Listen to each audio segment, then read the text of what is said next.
नहमदुहु व नुसल्ली व नुसल्लिमु अला रसूलिहिल करीम अम्मा बाद वअऊज़ु बिल्लाहि मिनश शैतानिर रजीम बिस्मिल्लाहिर रहमानिर रहीम। आप समाअत कर रहे हैं एस एम मीडिया की इस्लामिक आवाज़। तबारकल्लज़ी बियदिहिल मुल्क व हुवा अला कुल्लि शैइन क़दीर अल्लज़ी खलक़ल मौत वल हयात लियब्लुवकुम अय्युकुम अहसनु अमला। वक़ाल नबिय्यु सल्लल्लाहु तआला अलैहि व आलिहि वसल्लम कुन फिद दुनिया कअन्नका गरीब औ आबिरुन सबील औ कमा क़ाल। आमन्तु बिल्लाहि सदक़ल्लाहुल अज़ीम व बल्लगना रसूलुहुन नबियुल अमीनुल करीम व नहनु अला ज़ालिका लमिनश शाहिदीन वश्शाकिरीन वल्हम्दुलिल्लाहि रब्बिल आलमीन। मेंबर नूर पे जलवाबार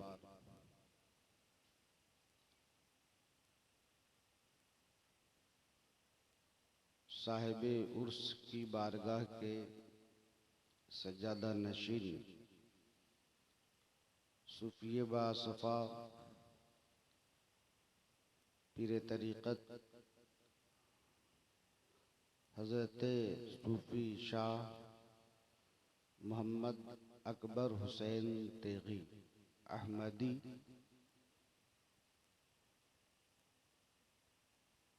और मेंबर नूर पे जलवाबार बावकार शोराए इस्लाम हुफ़ाज़ो क़ुर्राए किराम हाज़रीने बज़्म, सरे शाम से आप यहाँ पर बैठे हैं। ना तो मनक़बत वाज़ो नसीहत वाज़ो खिताब आप समाअत कर रहे हैं।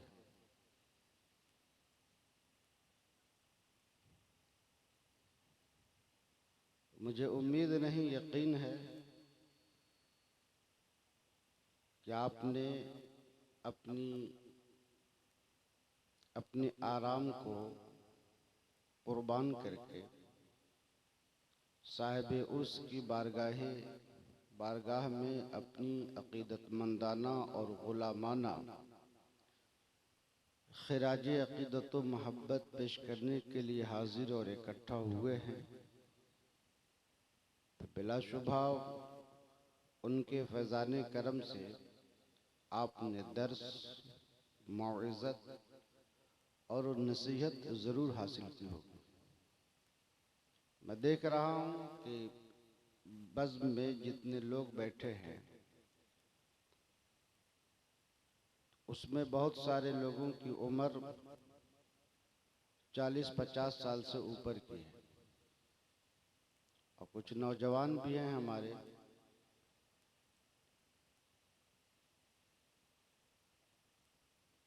एक चीज हम आप सब से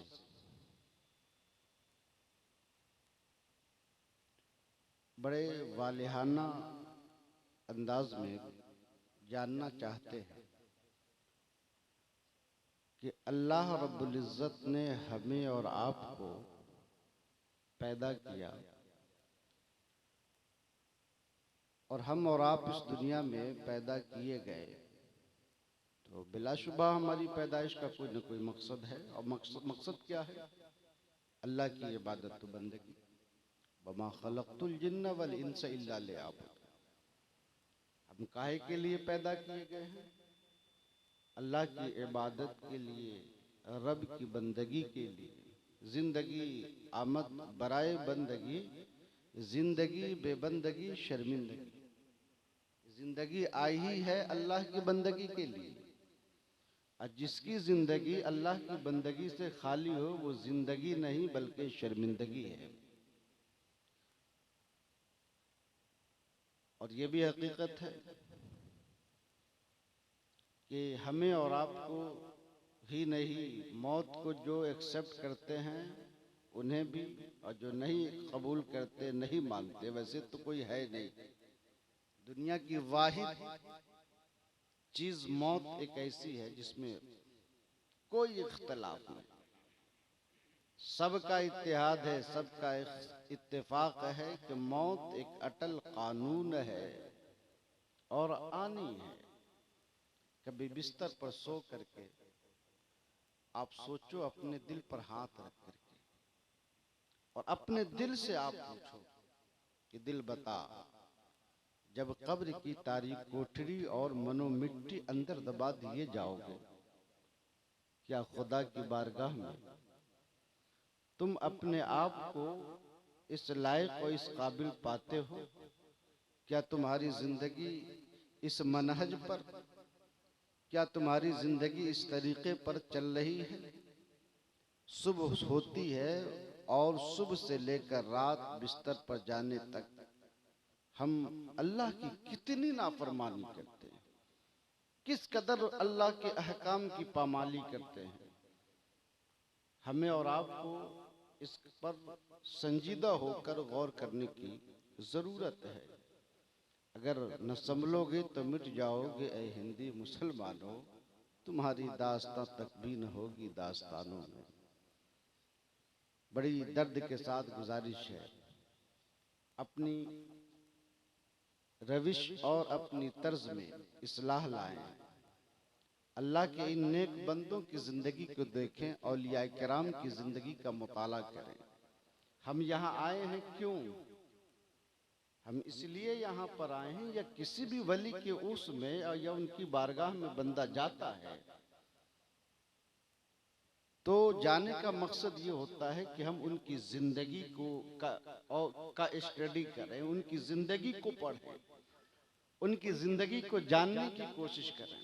और तो बड़े खुश नसीब है आप कि आप बड़े कुर्ब में उनके बैठे हैं, और औलिया किराम से अकीदत, आस्था और मोहब्बत ये नसीबे की बात है। हाँ, जिस तरह शब बारात का हलवा हर एक के नसीब में नहीं होता, उसी तरीके से बुजुर्गों से मोहब्बत भी हर सीने को नसीब नहीं होती। ये कुछ मखसूस सीने होते हैं, कुछ मखसूस दिल होते हैं, जिन दिलों में अल्लाह अपने महबूबों की मोहब्बत डाल देता है कि नहीं? वली के कुर्ब से कुर्बे हुजूर मिलता है। अभी शाहकार तरन्नुम जनाबे अख्तर ज़िया साहब मुजफ्फरपुरी और जनाबे शाद मुजफ्फरपुरी, जनाबे मोइनुद्दीन बिशनपुरी और भी अतहर मुजफ्फरपुरी साहब, जाकिर मुजफ्फरपुरी साहब, अल्हम्दुलिल्लाह मैं तो इनको मुबारकबादी पेश करता हूँ कि सिलसिले तेगिया की उनको अमानतु खिलाफत मिली है, और ये मैं मुबारकबादी पेश करता हूँ और दुआ करता हूँ अल्लाह इस अमानत को पूरी दयानत के साथ हिफाजत की तौफीक अता फरमाए, और इस सिलसिले की नश्र इशाअत की अल्लाह तौफीक खैर मरहमत फरमाए। अल्लाह हमें आप सबको अपने महबूब बंदों के नक्श कदम पर चलने की सच्ची तौफीक अता करे। तो वली के कुर्ब से कुर्बे हुजूर मिलता है। वली के कुर्ब से, कुर्ब के माना होता है नजदीक, पास बैठना। वली के कुर्ब से कुर्बे हुजूर मिलता है, और वली के दर से दिलों को सुरूर मिलता है। वली के दर से दिलों को सुरूर मिलता है, और वली के कदमों पर कल्बो जिगर निसार करो। वली के कदमों पर कल्बो जिगर निसार करो, वली से इश्क का बदला जरूर मिलता है। वली से इश्क का बदला जरूर मिलता है। हम उर्स में आते इसलिए कि इन औलिया किराम की जिंदगी को जाने, इनकी जिंदगी कैसी थी, इनकी जिंदगी के मामूलात और शब रोज कैसे थे। बज़ाहिर हमारी तरह इंसान होते हैं, लेकिन एक बात याद रखें, अल्लाह इस बात पर भी कादिर है कि वह आसमान से बराह रास्त अपने वली को, महबूब को जमीन पर नाजिल कर दे। लेकिन अल्लाह का हर महबूब किसी बाप के नुत्फे से और किसी माँ के रहम से पैदा होता है कि नहीं होता है। वो भी किसी माँ का लाल होता है, किसी बाप का बेटा होता है। हमारी और आपकी तरह होता है, लेकिन हमारी और आपकी तरह होने के बाद भी वो अल्लाह का महबूब होता है। ये मामूली बात नहीं है। हम और आप अल्लाह को कहते हैं, ए अल्लाह तू मेरा रब है, हम तेरे बंदे हैं। तो हम कहते हैं ना कि ए अल्लाह हम तेरे बंदे हैं। कमाल तो यह है कि अल्लाह कह दे कि तू मेरा बंदा है। कमाल यह है कि अल्लाह कह दे कि तू मेरा बंदा है। लेकिन ईमान वालों, इन औलिया किराम की जिंदगी को पढ़ने की जरूरत है। मैं आपको बताऊं, इन औलिया किराम को अल्लाह ने जो रुतबा अता किया है, बुजुर्गान दीन की जिंदगी को पढ़ेंगे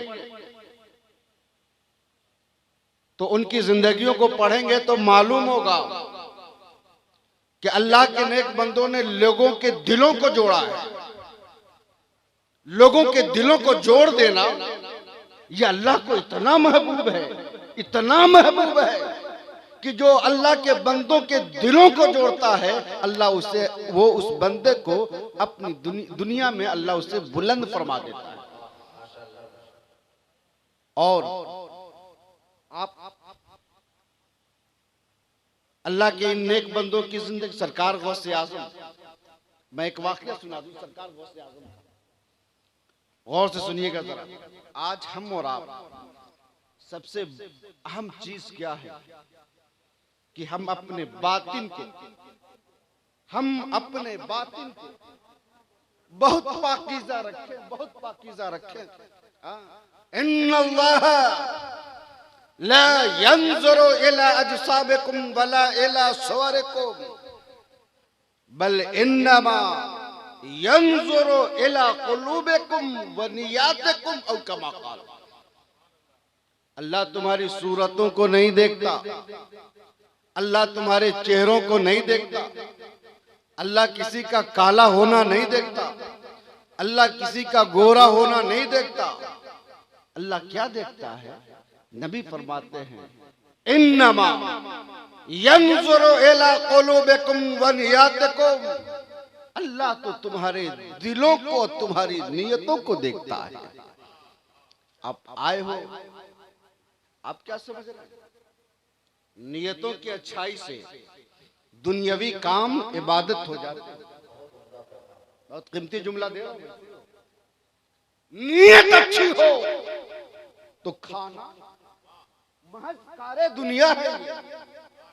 खाना सोना ये एक दुनियावी काम, लेकिन अगर नियतों में पाकीज़गी हो, नियत प्यारी हो, तो ये खाना इबादत हो जाएगा। और नियतों में खोट से और नियतों में फसाद से इबादतें तबाही का जरिया बन जाती है। नियतें हमारी पाकीज़ा और बहुत दुरुस्त होना चाहिए। अल्लाह के महबूबों की बारगाह में जाएं तो दिल बहुत संभाल करके रखें, नियत में इखलास रखें। हजरत सरकार गौसे आजम बगदाद शरीफ में एक बुजुर्ग थे, हजरत शेख हम्माद। तवज्जो चाहूंगा। तो हजरत शेख हम्माद ऐसे बुजुर्ग हैं कि उनकी खानकाह में सरकार गौसे पाक हुसूले तरबियत के लिए तशरीफ लाए। तो आए तो हजरत शेख हम्माद निगाहे विलायत से तार गए कि ये शेख अब्दुल कादिर जिलानी का रुतबा कितना बुलंद वाला है। फिर भी रहते थे सरकार गौसे पाक। एक दफा शेख हम्माद अपने मुरीदीन के साथ कहीं सफर पर तशरीफ ले जा रहे थे और रास्ते में साथ सरकार गौसे पाक भी हो लिए। रास्ते में एक पुल से गुजर हुआ जब बीच पुल पर पहुंचे तो सरकार गौसे पाक को हजरत शेख हम्माद ने धक्का देकर, गौर से सुनिए, धक्का देकर दरिया में गिरा दिया। फिर सरकार गौसे पाक दरिया में गिरे, तैर कर बाहर आए। जब बाहर आए तब शेख हम्माद ने पूछा कि अब्दुल कादिर, जब मैंने तुझे धक्का देकर दरिया में गिराया था तो तुमने क्या किया? अब सुनिए, अगर ऐसा कोई हो और आपके साथ कर दे तो आप जितनी गालियां जानते होंगे और जिस जबान में जानते होंगे उतनी पढ़ डालेंगे, है कि नहीं? लेकिन जानते हैं सरकार गौसे पाक ने क्या किया? देखिए, ऐसे ही अपने आप को संभालने की जरूरत। सरकार गौसे पाक फरमाते हैं, अर्ज करते हैं कि ऐ शेख हम्माद, आपने जब धक्का दिया तो मैं जब दरिया में गिरने लगा तो मान मेरे दिल में ख्याल आया कि आज जुमा का दिन है, आज जुमा का दिन है और जुमा के दिन गुस्ल करना ये नबी की सुन्नत है, तो लाओ गुस्ले जुमा की नियत कर लो ताकि गुस्ले जुमा की सुन्नत अदा हो जाए। सुभान अल्लाह। इन अल्लाह के नेक बंदों ने अपने दिल को संभाल करके रखा, सिर्फ जाहिरी को नहीं संवारा, अपने बातिन को भी संवारा। आज हम और आप इंसान हैं ना, आज देख लीजिए, अभी ये शोराए इस्लाम है, ये प्रोग्राम करके जब लौटते होंगे, मैं खुद जब कभी जाना हुआ कहीं तो वापसी जब होती है तो 4 बजे भोर में देखता हूं कि हाईवे पर किनारे हाफ चड्डी लोवर ये सब पहन करके क्या जवान, क्या बूढ़े, क्या मर्द, क्या औरतें क्या कर रहे हैं मालूम है? वॉकिंग कर रहे, दौड़ लगा रहे। काहे के लिए? फिटनेस के लिए। काहे के लिए? फिटनेस के लिए, जिस्म को फिट रखना है। और फिटनेस के लिए दौड़ रही हैं। जिस्म की फिटनेस का इतना ख्याल है हमें और आपको, लेकिन आइए मैं आपको बता दूं, जिस जिस्म के पीछे अपनी 60 साल की जिंदगी को तबाह बर्बाद कर रहे हो, हक ये है कि ये जिंदगी, ये जिस्म आपका, आपकी जिंदगी का जो पार्ट है वो दूसरा पार्ट है। आपकी जिंदगी का मेन और अहम पार्ट जिस्म नहीं है, बल्कि आपकी जिंदगी का अहम और मेन पार्ट रूह है। क्या है? रूह। अल्लाह ने जो आपको जिंदगी दी है ना, ये इन्हीं दोनों की कॉम्बिनेशन का नतीजा है, जिस्म और रूह। जिस्म तो यही हो गया, ये हाथ, ये चेहरा, ये सर, ये पेट, ये पैर, ये क्या है? ये ढांचा है, ये जिस्म। और इसके अंदर एक रूह है, इसके अंदर क्या है? एक रूह है। अब जरा आइए मैं बता दूं कि जिस्म काहे से बनता है और रूह क्या है। जरा आगे ये बात तो देखो, बहुत कीमती बात बता रहा हूं, उसको सुन लो, और इस उम्मीद के साथ कि अल्लाह हमें और आपको अमल की तौफीक अता फरमाए। गौर से सुने जरा सा। जिस्म, अल्लाह ने आपको जो जिंदगी दी है ना, ये जिस्म से है और रूह से है। तो गोया आपकी जिंदगी के 2 पार्ट हुए। आपकी जिंदगी के कितने पार्ट हो गए हैं? 2। बोलिए जरा सा, कितने पार्ट हुए? 2। एक का नाम जिस्म, एक का नाम रूह। अब जिस्म काहे से बना है? तो आइए जरा जिस्म के बारे में हजरत अबू मूसा अशअरी फरमाते हैं, इन्नल्लाह खलक़ आदम मिन क़ब्ज़तिन क़बज़हा मिन जमीइल अर्ज़ हत्ता जाअ बनु आदम अला क़द्रिल अर्ज़ औ कमा क़ाल। हज़रत अबू मूसा अशअरी फरमाते हैं कि अल्लाह ने आदम अलैहिस्सलाम को एक मुट्ठी मिट्टी से उनका जिस्म तैयार किया। कैसे तैयार किया? एक मुट्ठी मिट्टी से। अब वो कहानी भी सुन लीजिए। कि जब आदम का पुतला बनाना हुआ तो अल्लाह ने सबसे पहले हजरत इसराफील को भेजा, हजरत जिब्रील को भेजा कि जिब्रील जाओ और जमीन से मिट्टी लेकर के आओ, ताकि उस मिट्टी से आदम का पुतला और ढांचा और जिस्म तैयार किया जाए।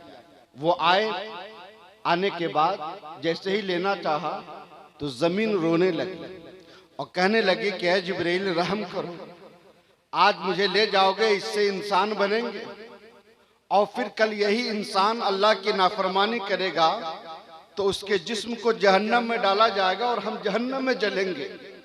जमीन इस कदर रोने लगी कि हजरत जिब्रील को जमीन पर रहम आ गया, वापस आ गया। खुदा की बारगाह में अर्ज किया, परवरदिगार जमीन तो बहुत रो रही है, तो मुझको उसके रोने पे तरस आ गया और मैं खाली हाथ वापस आ गया। तब अल्लाह हजरत मिकाइल को भेजा, कहे मिकाइल तुम जाओ, तुम मिट्टी लेकर के आओ। मिकाइल गए, वो भी जब लेना चाहा तो जमीन फिर रोने लगी। फिर यही मामला हुआ, उन्हें भी रहम आया, वो भी खाली हाथ वापस आ गया।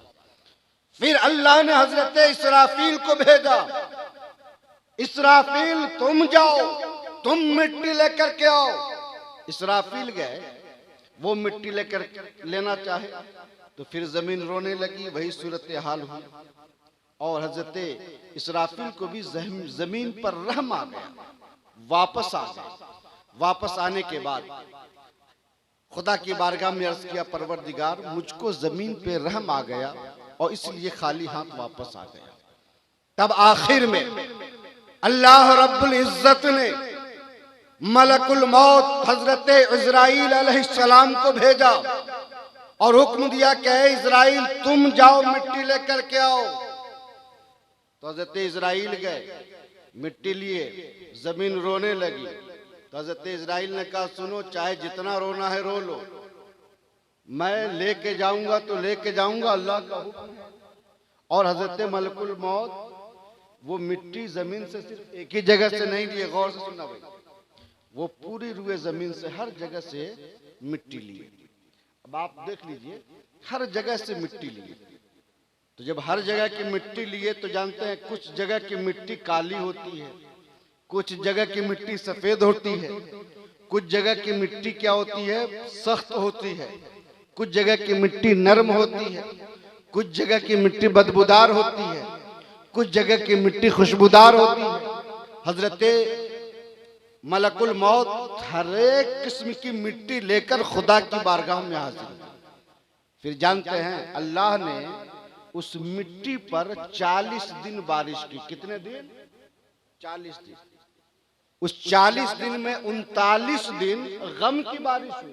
भाई बहुत पते की और कीमती बात बता रहे हैं भाई साहब, मीडिया वाले, सुनो जरा सा, सुन लीजिए। अल्लाह उस पर 40 दिन बारिश नाजिल फरमाता है, 39 दिन गम की बारिश और 1 दिन खुशी की बारिश। मुफस्सिरीन फरमाते हैं कि यही वजह है कि इंसानों को गम ज्यादा पहुंचता है, खुशियां कम मिलती हैं। इंसानों को गम ज्यादा पहुंचता है और खुशियां कम मिलती हैं। बहरकैफ हजरत इजराइल मिट्टी लेकर के आए और उस मिट्टी से हजरत आदम का पुतला तैयार किया गया, जिस्म बना। अब सरकार इरशाद फरमाते हैं, क्या लोगों, अल्लाह ने आदम को एक मुट्ठी मिट्टी से उनके जिस्म को बनाया है और वो मिट्टी हरे रंग की मिट्टी थी। तो नबी फरमाते हैं यही वजह है कि आदम की औलाद हर रंग की पैदा होती है। फरमाते हैं मुफस्सिरीन कि जिसके हिस्से में काली मिट्टी आई वो काला बना, जिसके हिस्से में सफेद मिट्टी आई वो गोरा पैदा हुआ, जिसके हिस्से में सख्त मिट्टी आई वो तुर्श मिजाज बना, जिसके हिस्से में नरम मिट्टी आई वो नरम मिजाज बना, जिसके हिस्से में खुशबूदार मिट्टी आई वो अच्छे अखलाक वाला बना, जिसके हिस्से में बदबूदार मिट्टी आई वो बुरे और गंदे अखलाक वाला बना। बात समझ में आ गई?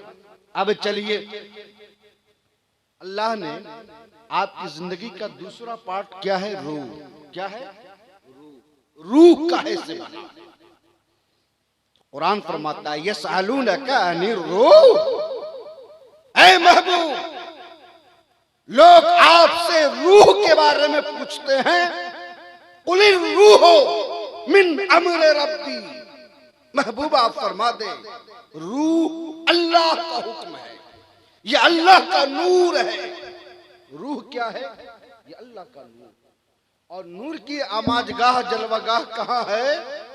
तो अर्श है। क्या है? अर्श। अर्रहमान अलल अर्श इस्तवा, रब की तजल्ली और रब का नूर कहां पर जलवा फगन होता है? अर्श पर। कहां पर? अर्श पर। अब देखिए वो अर्श पर गोया आपकी जो रूह है वो नूर है। अब वो कहां से आई? अर्श से। जिस्म मिट्टी से बना, रूह अर्श के चीज से। अब आइए जरा तवज्जो चाहूं, जिस्म रूह में आपने अगर ये समझा है कि जिस्म को ग़िज़ा की खुराक की जरूरत है और रूह को ग़िज़ा की खुराक की जरूरत नहीं, बुखार आवे तो सिर्फ जिस्म के लिए इंजेक्शन की जरूरत है और जिस्म सिर्फ बीमार होता है, रूह बीमार नहीं होती, तो ईमान वालों ऐसा नहीं। अगर जिस्म बीमार होता है तो रूह भी बीमार होती है। ग़िज़ा की जरूरत अगर जिस्म को है तो ग़िज़ा की जरूरत आपकी रूह को भी। अब रही बात कि जिस्म की खुराक और ग़िज़ा क्या है, रूह की ग़िज़ा और खुराक क्या है, तो सुनिए। जिस्म की ग़िज़ा और खुराक ये है कि जिस्म मिट्टी से बना, और ये एक मुसल्लमा कानून है कि जो चीज जहां से बिलोंग करती है अल्लाह उसका रिज़्क़ वहीं पैदा फरमाता है। जिस्म जब मिट्टी से बना और मिट्टी जमीन से, तो गोया इस जिस्म की खुराक डायरेक्ट या इनडायरेक्ट आपको कहां से मिलेगी? जमीन से ही मिलेगी, मिट्टी ही से मिलेगी। ये धान है, गेहूं है या दही घी, ये भी इनडायरेक्ट, डायरेक्ट नहीं तो इनडायरेक्ट कहां से आते हैं? जमीन ही का उसमें दखल है। तो ये दही, घी, दूध, चावल, आटा, ये हमारे जिस्म की खुराक है। सुबह नाश्ता करते हो, जिस्म को कुव्वत देने के लिए दोपहर में खाना खाते हो, जिस्म की तक़वियत के लिए शाम को खाते हो, जिस्म की तक़वियत के लिए 3 बार खाते हैं आप, ऊपर से फिर एक्स्ट्रा डोज भी आदमी लेता है। वो काजू, वो बादाम, वो दूध, वो दही, वो घी, काय के लिए? जिस्म के लिए, जिस्म को कुव्वत देने के लिए। अगर 3 दिन ना खाओ, 3 दिन ना खाओ, 3 दिन ना खाओ, तो फिर कंडीशन क्या होगी? बिस्तर से उठना मुश्किल हो जाएगा, बिस्तर से उठना मुश्किल हो जाएगा। अब आइए जरा तवज्जो चाहूं, जिस तरह जिस्म को खुराक की जरूरत है, ठीक उसी तरह खुराक की जरूरत आपके रूह को भी है। और रूह की खुराक कहां मिलेगी? तो रूह चूंकि इसका ताल्लुक अर्श से है, तो इसकी खुराक भी अल्लाह ने कहां पैदा की है? अर्श पर। अब अल्लाह ने अपने महबूब को अर्श पर बुलाया और अर्श पर बुला करके नमाज दिया कि महबूब ये नमाज ले जाओ। ये नमाज क्या है? ये जहां खुदा की बंदगी है वही आपके रूह की खुराक है, आपके रूह की खुराक है। ये रोजा, ये आपके रूह की खुराक, सदका खैरात और ज़कात, ये आपके रूह की खुराक। अब जरा आप लोग अपने दिल पर हाथ रख के बताओ, 3 दिन न खाने वाला कितना कमजोर होता है। अब रूह की जो खुराक है, रोजा, नमाज, नेकी, सदका खैरात, अब किसी ने कब तक अपने रूह को खुराक नहीं दिया है, ये तो अब आप ही जानोगे। अब आप सोचिए, खुद अंदाजा कीजिए कि आपकी रूह किस कदर बीमार है, आपकी रूह किस कदर मरीज और कमजोर है। और ईमान वालों, ये जिस्म नहीं मरता, मरता तो ये जिस्म क्या है? ये जिस्म क्या है? ये जिंदगी का नाम जिस्म नहीं, बल्कि जिंदगी का नाम रूह है। यही रूह जब तक आपके जिस्म के अंदर है, आप किसी के अब्बा हो, किसी के बेटा हो, किसी के भाई हो, यही रूह निकल जाएगी। चेहरा वही है, थोबड़ा वही है, हाथ वही है, पैर वही है, लेकिन अब कोई आपको अब्बा नहीं कह रहा, कोई आपको बेटा नहीं कह रहा, बल्कि सभी कह रहे हैं कि ये मय्यत है, ये लाशा है, ये जनाजा। और फिर उस अब्बा को जब रूह निकल गई तो कोई अपने घर में नहीं रखता, सब उठा के कहाँ ले जाते हैं? गड्ढा खोदते हैं और खोदने के बाद उसमें दफन करते हैं। और ऐसे ही नहीं, वो बांस बल्ली से ऐसी जबरदस्त पैकिंग होती है कि निकल के भागना चाहो तो भाग ना सको, ऐसी पैकिंग होती है। कभी दिल पर हाथ रख के सोचो, क्या खुदा का खौफ आपके दिल से निकल गया? ये दुनिया हमेशा रहने की जगह नहीं है। अरे जब ये अल्लाह के नेक बंदों को मौत आती है, ये चले जाते हैं, हम और आप क्या हैं? हमें और आपको भी मरना है। अल्लाह का खौफ हमने दिल से निकाल दिया, अल्लाह की बंदगी को हमने फरामोश कर दिया। ईमान वालों, बहुत जरूरत है। आप 5 टाइम की नमाज पढ़ने में आपको प्रॉब्लम क्या है? 5 टाइम की नमाज 24 घंटे में कितने टाइम की नमाज है? 5 टाइम। 24 घंटे में 5 टाइम की नमाज। फजर में 4, जोहर में 12, असर में 8, मगरिब में 7, ईशा में 17। पांचों रकत, पांचों टाइम की नमाज को अगर गिनो तो 48 रकत नमाज। कितनी रकत है? 48 रकत पढ़ना। अगर एक रकत को 1 मिनट में पढ़ो तो पांचों टाइम की नमाज पढ़ने के लिए क्या मिनट चाहिए? बोलिए ना, क्या मिनट? 48 मिनट। अब जरा अपने दिल पर हाथ रख के बताओ, अगर इस भरी दुनिया में अगर अल्लाह के लिए 24 घंटे में आपके पास 48 मिनट नहीं है, तो कौन सा मुंह लेकर के कब्र की तारीख कोठरी में खुदा की बारगाह में आप जाओगे? ईमान वालों, नमाज दुनिया की तरक्की को रोकती नहीं, बल्कि नमाज तो इंसान की दुनिया को भी बुलंद कर देती है और इंसान की आखिरत को भी रोशन मुनव्वर कर देती है। नमाजी के उम्र में बरकत होती है।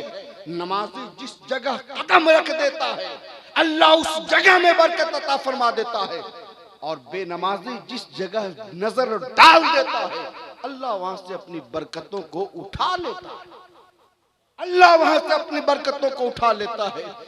ईमान वालों, जरा तवज्जो चाहूं आपकी। आपको एक वाकया सुना देता हूं, गौर से सुनना भाई। और अल्लाह तौफीक दे तो कल से नमाज पढ़ने की कोशिश करो। घर में जाओ, ना मस्जिद दूर है, घर में ही पढ़ो, मुसल्ला बिछाओ, अल्लाह को याद करो। मरने के बाद यही नमाज, अव्वल मा युहासबु बिहिल अब्द अस्सलाह। मरने के बाद कयामत का दिन सबसे पहला सवाल, सबसे पहला सवाल नमाज के बारे में होगा कि तुम अल्लाह के लिए नमाज पढ़ते थे कि नहीं। और ये नमाज, ये आपकी रूह की खुराक है, रूह की। और याद रखिए, अब सब लोग जान सकते हैं कि आपकी रूह कितनी बीमार और डैमेज है, कितनी कमजोर है आपकी रूह। और याद रखें, अगर जिस्म बीमार होता है तो उसका इलाज दुनिया के डॉक्टर करते हैं, और रूह बीमार होती है तो उसका इलाज अल्लाह वाले किया करते हैं। उनकी नजरों से उनसे रूह की बीमारी दूर होती है। अल्लाह वालों की बारगाह में, उलमा की बारगाह में आए तो वो बताएंगे, सुबह में 100 बार दुरूद शरीफ पढ़ो, फिर अल्लाह तौफीक दे तो पूरे दिन में 100 मर्तबा ला इलाहा इल्लल्लाह मुहम्मदुर रसूलुल्लाह पढ़ो। आया है, हजरत उस्मान गनी फरमाते हैं कि जो रोजाना 100 बार ला इलाहा इल्लल्लाह मुहम्मदुर रसूलुल्लाह पढ़ेगा, अल्लाह उसको किसी का मोहताज नहीं बनने देगा। सुभान अल्लाह। पढ़ोगे कल से आप? कौन कौन लोग पढ़ेगा जरा हाथ उठा के बताइए। कल से 100 मरतबा ला इलाहा इल्लल्लाह मोहम्मद रसूलुल्लाह कौन कौन लोग पढ़ेंगे? सुभान अल्लाह, सुभान अल्लाह। अल्लाह कह दीजिए ला इलाहा इल्लल्लाह मुहम्मदुर रसूलुल्लाह। फरमाया गया कि जो रोजाना 100 बार ला इलाहा इल्लल्लाह मुहम्मदुर रसूलुल्लाह पढ़ता है, अल्लाह उसको किसी का मोहताज नहीं होने देता। क्यों नहीं पढ़ते हो? पढ़ो ना, पढ़ के तो देखो एक बार, ना फायदा हो तो बताना। अरे खुदा को दिल से याद करके तो देखो, वो खुदा बड़ा करीब, वो खुदा इतना मेहरबान, इतना मेहरबान कि फरमाया कि एक माँ अपने बच्चे पे जितनी मेहरबान होती है, उसका 70,000 गुना ज्यादा अल्लाह अपने बंदों पर मेहरबान। क्यों नहीं खुदा को पुकार लेते? क्यों नहीं खुदा की बारगाह से रुजू कर लेते? क्यों नहीं गुनाहों से तौबा करके अल्लाह की बारगाह में हाजिर हो जाते? अल्लाह कितना मेहरबान और कितना करीम है। एक वाकया सुन ले, सुनिए जरा सा, और अल्लाह तौफीक दे तो अल्लाह से करीब होने की कोशिश करो आप, समझे। एक बुजुर्ग थे हजरत मूसा अलैहिस्सलाम, गौर से सुनिएगा जरा। मुकाशफतुल कुलूब में इस वाक़े को इमाम गजाली ने लिखा कि हजरत मूसा अलैहिस्सलाम के दौर में कई साल तक बारिश नहीं हुई। गौर से सुनना भाई, कई साल तक बारिश ही नहीं हुई। तो जब बारिश नहीं हुई तो कहा तो खुशहाली हो गई, खेतों में अनाज गल्ला पैदा होना बंद हो गया, जानवरों ने दूध देना छोड़ दिया, बच्चे, जवान बच्चे सब प्यासों से, भूख से मरना शुरू हो गए, बेचैनी बदअमनी फैल गई। तो हजरत मूसा की पूरी कौम हजरत मूसा के पास आई और कहा कि हुजूर आप अल्लाह के नबी और पैगंबर हैं, आप खुदा की बारगाह में दुआ कर दीजिए ताकि अल्लाह बारिश नाजिल कर दे और हम सब से ये मुसीबत दूर हो। अब तो जानवर भी मर रहे हैं, इंसान और बच्चे, जवान, बूढ़े सब मरने लगे। हजरत मूसा ने कहा ऐसा करो, चलो एक पहाड़ की चोटी पे चलते हैं और वहीं चलकर सब लोग खुदा की बारगाह में दुआ करते हैं। सब लोग दुआ करेंगे, अल्लाह किसी की तो दुआ कबूल कर लेगा। चले गए पहाड़ की चोटी पर, दुआ करने लगे, ए अल्लाह, अल्लाहुम्मा अंजिल अलैना मतरन गज़ीरा, ए अल्लाह मेरे बच्चे मर रहे हैं, मेरे जानवर मर रहे हैं, मौला बारिश नाजिल कर दे। रो रो कर खुदा की बारगाह में दुआएं करने लगे तो आवाज आई, ए मूसा, हम तुम्हारी दुआ कबूल नहीं करेंगे, न तुम्हारे कौम में से जितने लोग यहाँ बैठ करके खड़े होकर के दुआ कर रहे हैं, हम किसी की दुआ नहीं कबूल करेंगे। हजरत मूसा ने कहा, परवरदिगार आखिर क्यों? आवाज आई, ए मूसा, इसलिए कि तेरी इस जमात में जितने लोग तुम यहाँ पर हाजिर हो ना, उसमें एक आदमी ऐसा है, एक आदमी ऐसा है जो 40 साल से, कितने सालों से? 40 साल से मुसलसल मेरी नाफरमानी कर रहा है, मेरी कोई बात नहीं मानता, मेरा कोई हुक्म नहीं मानता, मेरी नाफरमानी पे नाफरमानी, मेरे अहकाम की पामाली पे पामाली कर रहा है। ऐ मूसा, जब तक वो गुनहगार तुम्हारे साथ रहेगा और तुम्हारी जमात में रहेगा, मैं किसी की दुआ कबूल नहीं करूंगा, अन तुम पर बारिश नाजिल करूंगा। लिहाजा अगर चाहते हो कि दुआ कबूल करूं तो उसको अपनी जमात से, सोसाइटी से निकाल के बाहर कर दो। हजरत मूसा ने कहा ठीक है। कौम को मुखातिब किया, कहा कि भाई वो 40 साल से अल्लाह की नाफरमानी करने वाला आदमी कौन है? अल्लाह बहुत नाराज है, उसके गुनाहों की नहुसत और पापों की नहुसत की वजह से अल्लाह ना हमारी दुआ कबूल कर रहा है, न हमारे कौम की किसी फर्द की दुआ कबूल कर रहा है, बारिश नहीं हो रही है। तो जो भी है फौरन हमारी जमात से अलग हो जाए, निकल जाए, दूर चला जाए। वो चला जाएगा, उसके गुनाहों का पाप चला जाएगा, नहुसत चली जाएगी, तो फिर हमारी दुआ अल्लाह की बारगाह में कबूल हो जाएगी। अब वो आदमी, जो आदमी था जो अल्लाह ताला की 40 साल से नाफरमानी कर रहा था, अब वो आदमी जान गया कि वो तो मैं ही हूं, अब करूं तो करूं। अगर अभी निकलूंगा तो पूरी कौम यहीं पर बैठी है, सब जान जाएंगे कि ओ यही पापी, इसी पापी के बापों की नहुसत की वजह से दुआ कबूल नहीं हो रही थी। सारी कौम की निगाह में शर्मिंदा और जलील हो जाऊंगा, और अगर नहीं निकलूंगा तो इनकी दुआ कबूल नहीं होगी, फिर बारिश भी नहीं होगी, फिर परेशानी यूं की तू बनी रहेगी। तो अब वो गुनहगार आदमी सोच में पड़ गया कि जाए तो जाएगा, निकलेंगे तो सारी कौम की निगाह में जलील हो जाएंगे, और नहीं निकलते हैं तो दुआ कबूल नहीं होगी, बारिश नहीं होगी। उस आदमी ने सोचा करूं तो करूं क्या। उसने जानते हैं क्या किया?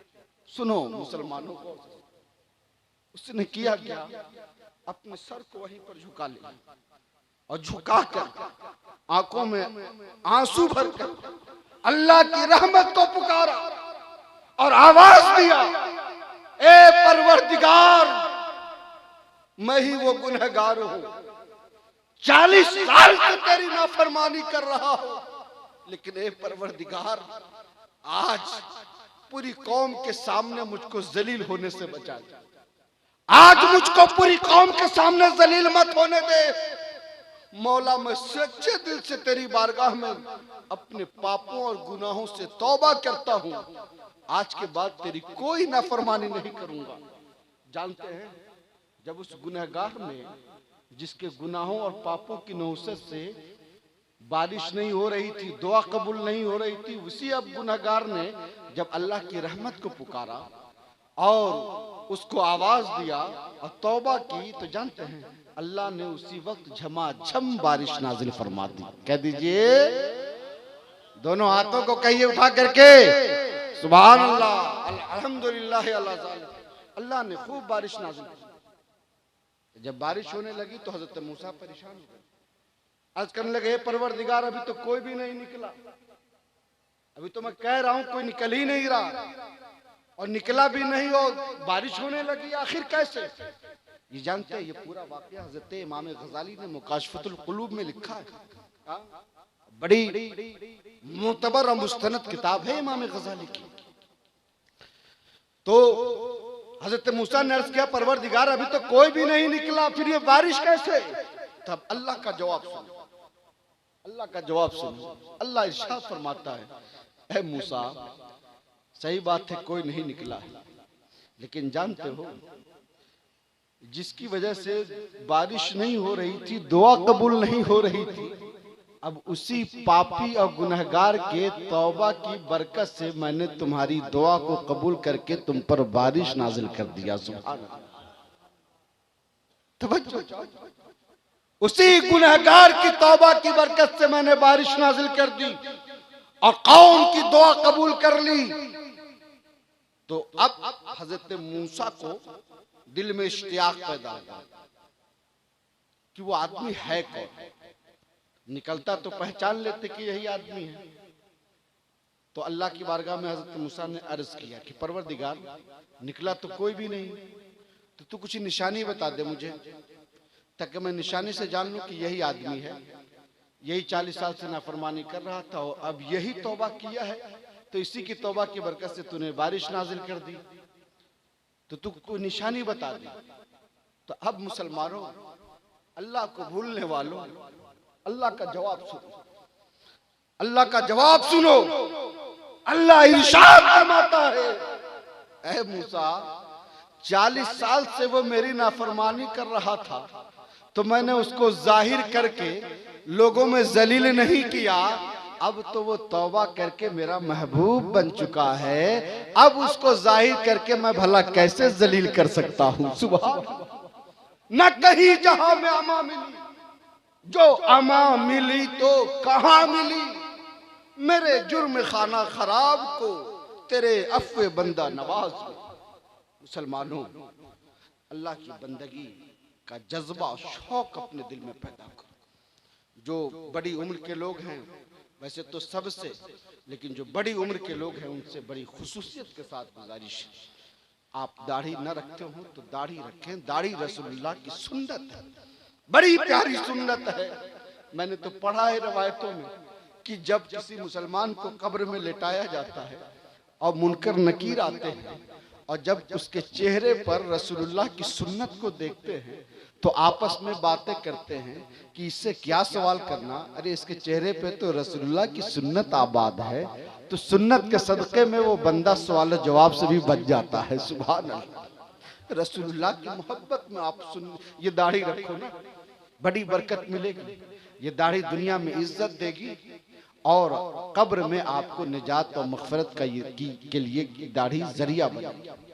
आप दाढ़ी रखें, नमाज पढ़ें, गुनाहों से सच्ची तौबा करें। इन अल्लाह वालों ने हमारी तरह रह करके, लेकिन जानते हैं इन्होंने खाया भी है अपने पेट के लिए नहीं, पिया भी है अपनी ख्वाहिश के लिए नहीं, सोया है जिस्म को आराम देने के लिए नहीं। इनका खाना भी अल्लाह के लिए था, इनका पीना भी अल्लाह के लिए था, इनका सोना भी अल्लाह के लिए था, इनका जीना अल्लाह के लिए था, इनका मरना अल्लाह के लिए था। हज़रत ख्वाजा गरीब नवाज जब 6 रजब को उनका विसाल हुआ तो जानते हैं उनके माथे पे क्या लिखा था? इसी महीने में 6 रजब को जब गरीब नवाज का विसाल हुआ तो उनके माथे पर लिखा हुआ था, हाज़ा हबीबुल्लाह माता फी हुब्बिल्लाह, कि ये अल्लाह का महबूब है और अल्लाह की महबूब की, अल्लाह की मोहब्बत में ये विसाल कर गया, इंतकाल कर गया। ईमान वालों, आप अल्लाह वालों की जिंदगी को देखोगे, इनकी जिंदगी का हर लम्हा अल्लाह की मोहब्बत और अल्लाह की रजा के लिए था। आप कुछ भी करो अल्लाह को राजी करने के लिए, अल्लाह से दूर मत हो। अल्लाह से इन बुजुर्गों की जिंदगी को देखोगे तो इनका बस मकसद ये था कि अल्लाह को राजी करो, अल्लाह को राजी करो, और यही जीना हो अल्लाह की रजा के लिए, मरना हो तो अल्लाह की रजा के लिए। बहजतुल असरार,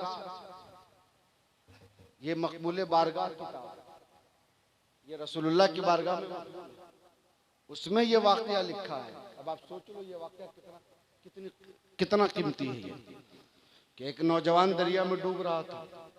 कहाँ डूब रहा था? दरिया में। एक बुजुर्ग आए, हाथ बढ़ाया कि ला हाथ दे, दरिया से निकाल दो। तो नौजवान ने हाथ खींच लिया। तो बुजुर्ग ने कहा, क्यों निकलना नहीं चाहते हो, डूबना चाहते हो? तो नौजवान ने कहा नहीं। तो बुजुर्ग ने कहा, तो फिर बेवकूफ मालूम होते हो। अरे न तुम दरिया से निकलना चाहते हो, न दरिया में डूबना चाहते हो, तो फिर चाहते क्या हो? तो जानते हो उस नौजवान ने क्या जवाब दिया?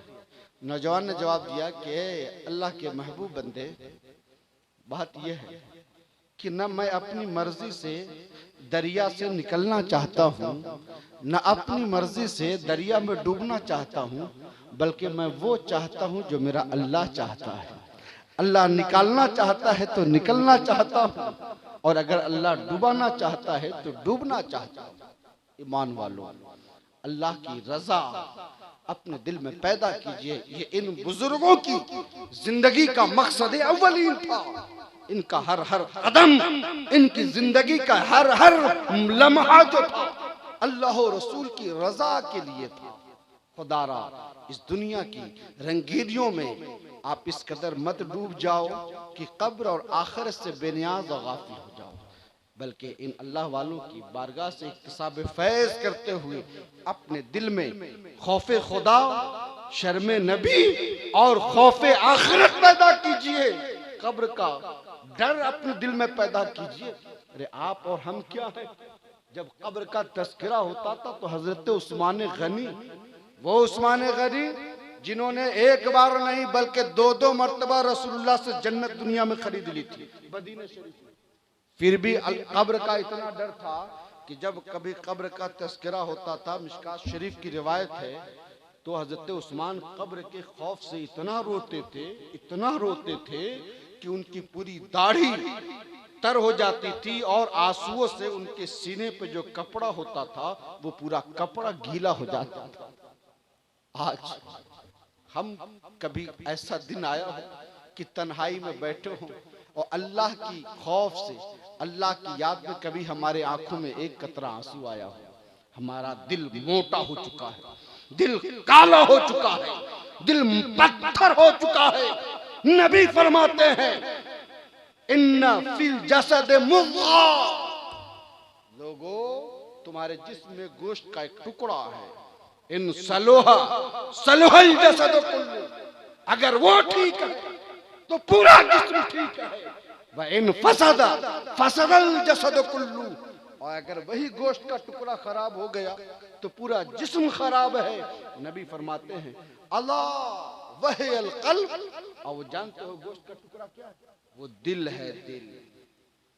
फरमाया रसूलुल्लाह ने कि जब बंदा कोई गुनाह करता है तो उसके दिल पे एक काला धब्बा लगा दिया जाता है। आप अगर एक नाफरमानी करते हो ना तो फौरन आपके दिल पर एक काला धब्बा लगा दिया जाता है, और तौबा कर लोगे तो वो धब्बा मिट जाएगा।